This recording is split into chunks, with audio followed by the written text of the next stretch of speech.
kondisionalkanlah dengan ijazah palsunya ini, karena ini bukan peristiwa politik, ini peristiwa hukum. Jokowi harus terbongkar ini karena memang nggak punya kok, makanya dia dipanggil si Mulyono gitu loh.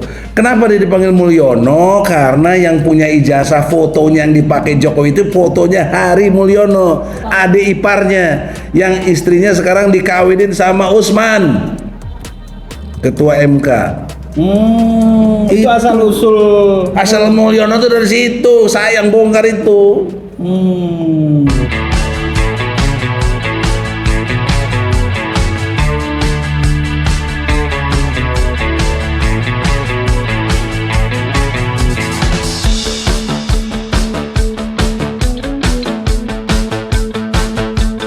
Silakan, Bang. Yang pertama, dalam perspektif sebelum tanggal 20 atau setelah pelantikan 20 Oktober. Ya.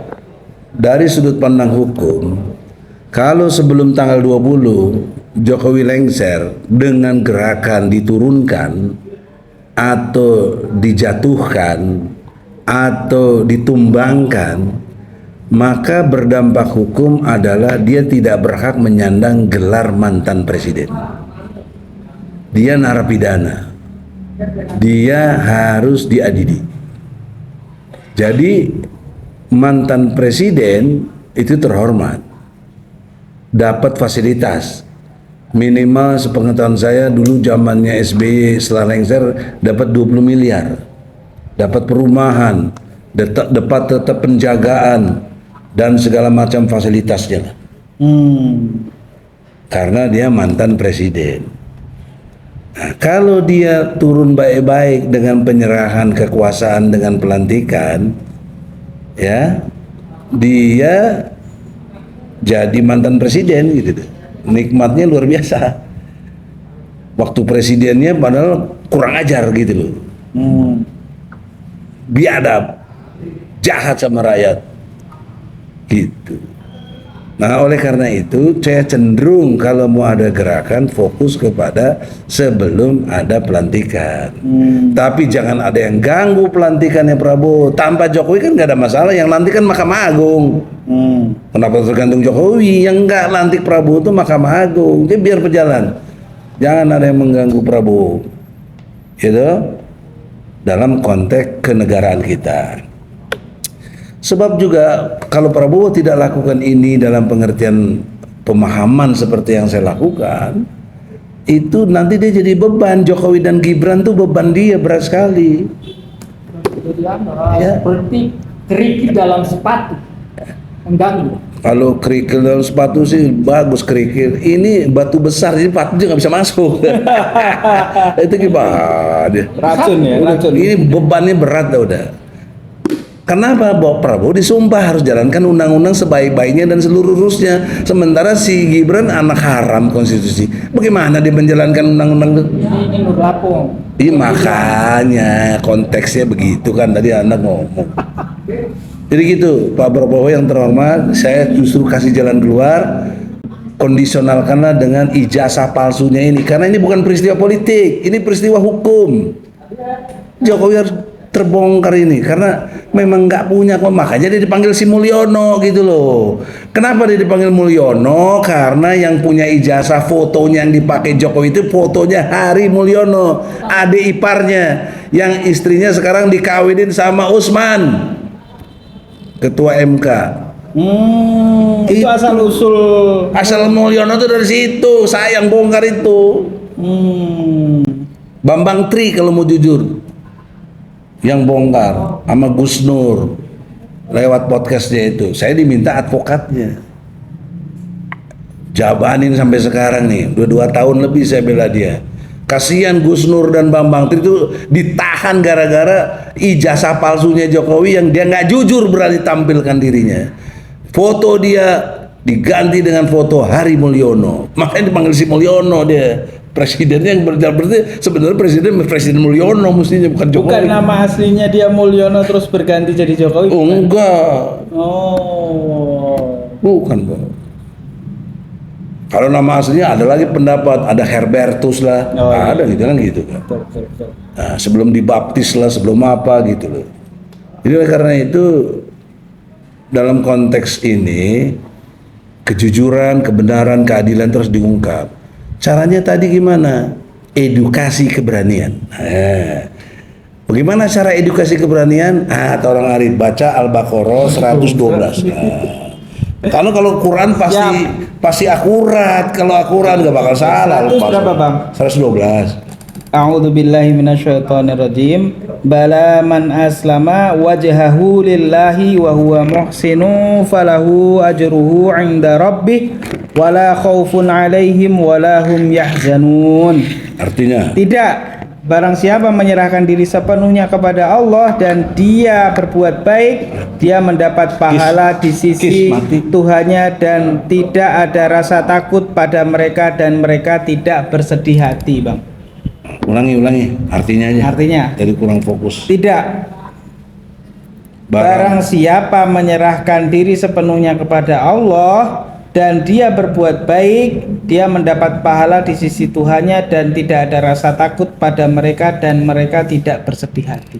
Ada 3 poin penting itu. Edukasi keberanian. Ini edukasi keberanian, kecerdasan sekaligus dan macam komplit sekali. Quran, nggak ada yang bisa bantah Quran. Satu bikin bisa ayat Quran, jabanilah. Satu aja ayat Quran ente bikin, nggak ada yang bisa. Pasti ada janji Allah dalam surat Al-Baqarah ayat 23. Tidak ada yang bisa membuat satu ayat pun. Nah maksudnya begini, dalam pemahaman saya untuk edukasi keberanian kita. Jadi pada pokok dasarnya tauhid kita harus kuat, kemudian kita berserah diri gitu. Ya. Nah, bagi orang-orang yang telah berserah diri kepada Allah, bertakwa, bertawakal, tunduk, patuh, menyerah kepada Allah, dia akan dapat 3. Apa 3 itu? 1, segala macam kebaikan-kebaikan. Kedua, dia tidak takut pada siapapun, tidak takut. Siapapun tidak takut. Ketiga, dia tidak bersedih hati. Ini janji Allah. Betul. Bukan kata Egy Sujana. Ngeri ya. Makanya Kalau sudah berserah diri kepada Allah, ya udah ngeri ya. udah. Ya, jadi orang suka bilang, kok Bang Egy terlalu berani. Saya cuma belajar dari Quran. Bukan sosokan. Kalau bicara takut, mau gimana nggak takut, Bos? Yang kita lawan presiden tuh. Tuh. Ya punya segala-galanya, punya Segala apa. perangkat ya. Ya, bahkan tadi oligarki itu. Jadi itu perspektifnya supaya ini ending podcast ini menghasilkan yang luar biasa. Hei rakyat Indonesia, Anda nggak perlu milik Islam, nggak perlu. Ngapain peluk-peluk Islam juga? Tapi jalanilah Anda berserah diri kepada yang kamu yakini siapa. Saya Allah, saya berserah diri kepada Allah. Kalau Anda berserah diri kepada apa yang Anda yakini, Anda pasti tidak takut pada siapapun. Anda pasti tidak bersedih hati. Sekalipun mati, malah bahagia. Kenapa? Mati syahid. Itu konstruk berpikirnya kita beda dengan mereka-mereka yang sekuler, yang kafir, yang munafik, beda kita.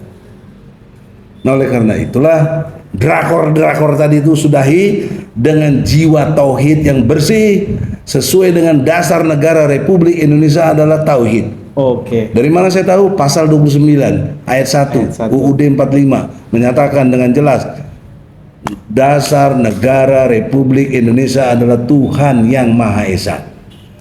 Tuhan yang Maha Esa adalah Allah. Di mana Allah disebut? Di Mukadimah alinea ketiga. Berkat rahmat Allah dinyatakan kemerdekaan bangsa Indonesia. Diabadikan lagi dalam sila pertama, ketuhanan yang Maha Esa. Dan di pasal 29 ayat 2, negara menjamin warga negaranya yang menjalankan keyakinannya. Jadi harusnya hukum Islam itu berlaku, harusnya. Oleh siapa? Oleh Presiden dan DPR. Pasal 5 ayat 1, Jungto pasal 20 dan 21 UUD 45. Jadi kalau presidennya iman Islamnya kuat, anggota DPRD Islamnya kuat, tidak cari makan di politik. Nah, itu tadi. Kayak pernah dengar di Aiman kemarin. Ya, Aiman itu siapa? Nggak tahu saya. Ya kemarin di Aiman pas abang berdebat soal kasus kemarin. Oh, di bukan TV, Aiman, di TV One. Iya. Bukan Aiman, beda Di TV TV One. One, di TV. Dua apa? Bukan dua siapa? Dua sisi, ya. Bukan Merdeka apa? catatan demokrasi, ya. jangan itu nanti klaim-klaim kalau Aiman enak si Aiman, saya nggak tahu diundang, mana nggak bakal berani ngundang gitu lah. Ya, Nah, jadi poin pentingnya gini, kenapa cari makan di politik ini turunan dari falsafah feodalisme. apa itu? Feodalisme itu satu ajaran tentang penjajahan, orang dijajah ya, ketakutannya tadi, ya, kesedihannya. Itu dua sumber ini yang manusia nggak bisa lepas.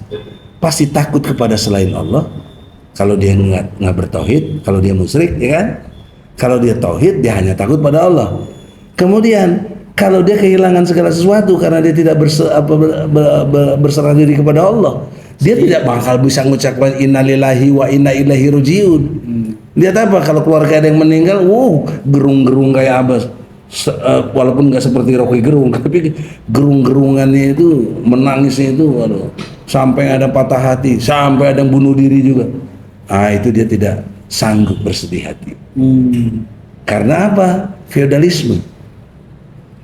Feodalisme dalam arti global, kita ini terjajah secara hati nurani dan pikiran, atau pikiran dan hati nurani kita terjajah.